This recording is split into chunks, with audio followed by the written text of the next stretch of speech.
Je vis dans un petit village conservateur au Texas et j'ai 17 ans, bientôt 18. Ce qui fait de moi une personne particulière dans ce village, c'est que mon père en est le pasteur. J'ai par ce fait été élevée dans un milieu très pieux et assez simple. Mon père a bien pris soin de m'inculquer les valeurs de l'Église et m'a aussi appris à différencier le bien et le mal. J'ai, pendant des années, pensé que mon père était l'homme le plus respectable de cette planète. Et j'ai donc suivi toutes ces directives à la lettre. Je n'ai jamais été en couple avec un garçon, je n'ai jamais bu de l'alcool, ou fumé des cigarettes, ou quoi que ce soit d'autre. Mon père m'a interdit de porter des pantalons car il trouve que cela est disgracieux chez une femme, alors je ne porte que des robes ou des jupes que je fais moi-même, avec les vieux tissus que nous apportent les paroissiens. Il m'interdit aussi le narcissisme, alors je me regarde dans le miroir le moins souvent possible, seulement pour couper mes cheveux ou bien les attacher en arrière pour qu'ils ne me gênent pas dans mes ouvrages. Je dois en effet faire beaucoup de choses pour le village. Je m'occupe des enfants des travailleurs qui ne peuvent s'en occuper, je nettoie la chapelle, je rapièce les pièces de tissu que l'on me rapporte. C'est ce que j'aime avec ce village. Tout le monde aide à la vie collective et tout le monde s'entraide.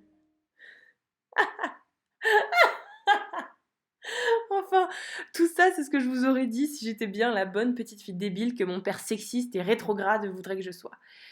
Mais j'ai reçu la visite d'un ange tombé du ciel un soir. J'avais 15 ans, un homme grand et magnifique, un visage tellement harmonieux qu'il était impossible d'y trouver une seule imperfection.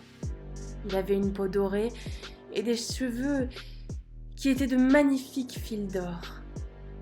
Ses yeux, tout aussi dorés, s'étaient posés sur moi avec affection, et surtout dans son dos, il y avait 2 ailes qui, semble-t-il, avaient été torturées. Elles ne bougeaient plus et traînaient sur le sol inerte. L'ange m'a donné son nom et j'ai su qui il était. Il m'a parlé de Dieu et du paradis. Il m'a dit à quel point tout ce que nous faisions sur terre ne servait à rien, et à quel point Dieu était cruel et sadique, et à quel point il se jouait de nous en nous envoyant la mort et le chaos. Et nous avons parlé du pouvoir qu'il avait.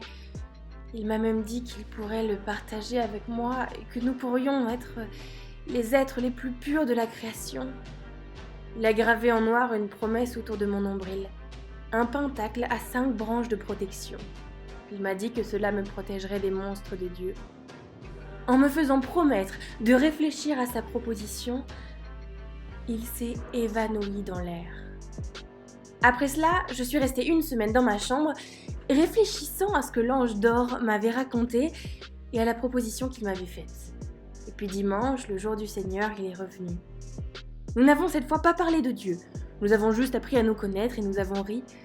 Il était tellement parfait et tellement plein d'amour envers moi.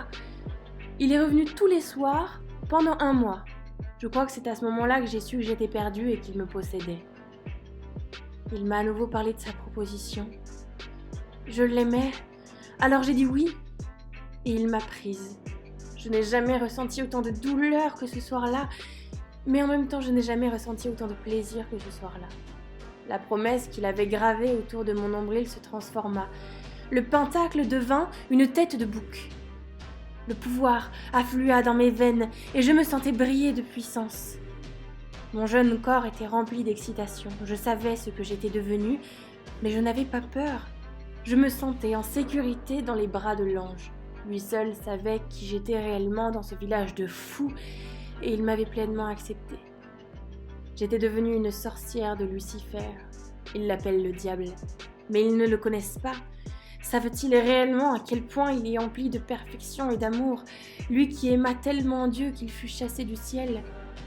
Moi, créature inférieure, il m'a aimée et m'a élevée au rang de prêtresse de son amour. Puisque Dieu l'a puni, n'est-il pas juste qu'il se venge en éliminant la création de Dieu, en la corrompant? J'ai corrompu cette création et nous sommes de plus en plus de sorcières. Ce soir, cependant, mon corps de chair sera brûlé. Mon père, le pasteur, a découvert ma nature ce soir, et il me brûlera. Mais Lucifer, mon époux désormais, a déjà préparé un corps spirituel pour moi. Je ne mourrai pas par les flammes, comme lui n'est pas mort des flammes de son père. Je pose mon stylo et me dirige vers le bûcher, le sourire aux lèvres. Les flammes vont me libérer de la chair. Ceux qui m'ont brûlé seront ceux qui iront fondre dans les flammes de l'enfer. qu'ils souffrent autant que j'ai souffert, ils ne retrouveront jamais leur père.